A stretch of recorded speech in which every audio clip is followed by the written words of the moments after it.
fun, this. I am so stupid. I am the stupidest person I've... This footage of me literally cowering on my knees, hiding in the woods at night, as an unknown stranger scans the trees back and forth with a flashlight looking for me, is genuinely one of the scariest moments of my life. After a good while of searching, they finally left, and I stayed there in absolute silence and darkness for a long time afterwards to make sure they'd gone. Once I was convinced they'd gone, I almost literally ran up into the hills to hide and hopefully feel a little bit safer, which unfortunately was not destined to happen.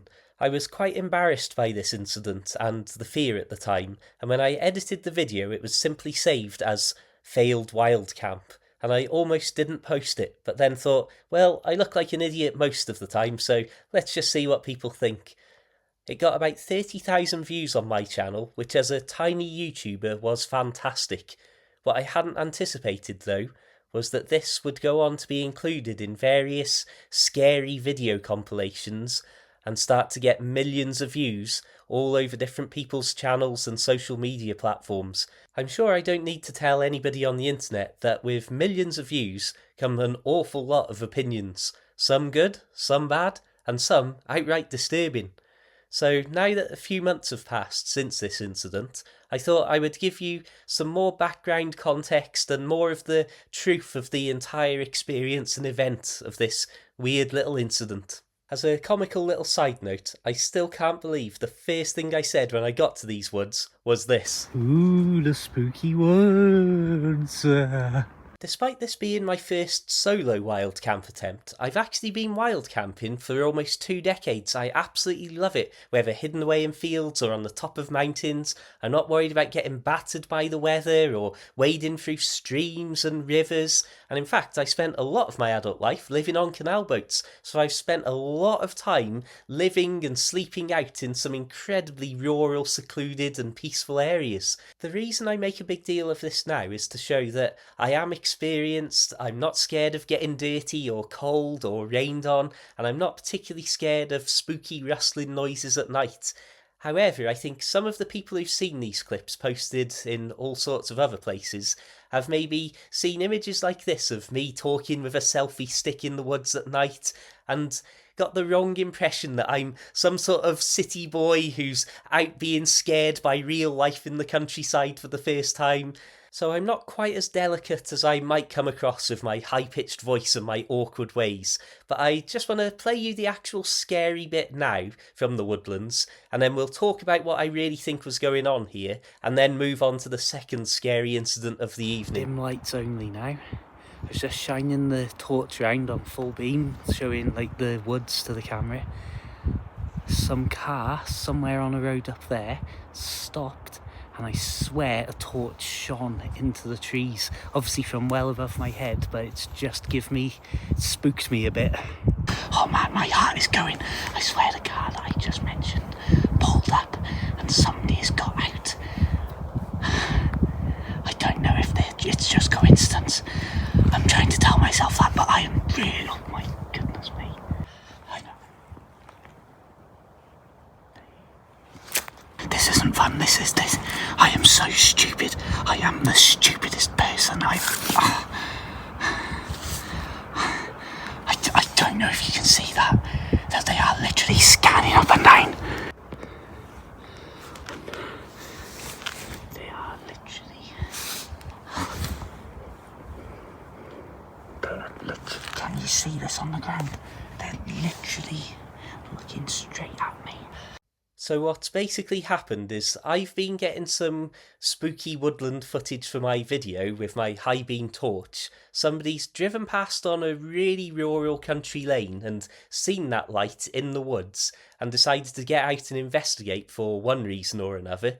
And then I've seen that and immediately gone dark. So perhaps they were even more scared than me as they were looking into the woods, wondering why on earth a magical bright light source had suddenly disappeared and maybe who was looking back out of the woods at them looking for me. The real questions are, who was it and why were they so interested? And unfortunately, there's 2 options that are probably just as likely as each other. So firstly, At this particular time, there was a lot of trouble going on in this area and in some of the local villages. And that's not a particularly uncommon thing, and the police have actually just said they're launching a named operation in one of the very local villages to this area because of the amount of trouble that's going on. So it could have been somebody passing by who was concerned about the amount of trouble afoot and wondering if somebody out in the woods at night flashing these lights around were up to mischief themselves and so came in to see what I was doing. Or it may have been somebody who was responsible for some of the trouble in the area who was thinking, I wonder if there's another easy target in there. So that's why I basically was never ever going to give up my position if I could avoid it, and luckily I didn't have to. So as you can see, I ran up into the hills, and finally, when I was goodness knows how many miles away, after walking with all of my kit on my bag in the stormy weather and being half scared out of my skin, I sat down and had my pasta to eat. But as I was up here, I could hear quad bikes or dirt bikes going along the road in the distance. I could hear shouting, and I'm sure I could hear a car alarm going off as well.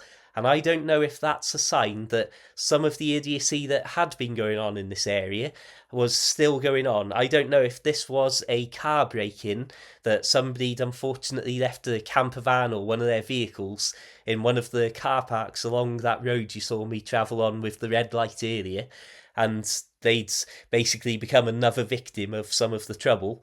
But either way, while I was here, you can see I'm distracted. I'm constantly looking over my shoulder because I'm sure that I can hear all of this sound, hear a man shouting, hear a car alarm and these bikes. So of course my concern here is what an unbelievably soft and easy target I'm going to be. If there are people zipping around on quad bikes and dirt bikes, they're going to be absolutely all over me before I've got a chance to even react, and that's before you consider that I've already walked goodness knows how many miles uphill here with all of the weight on my back.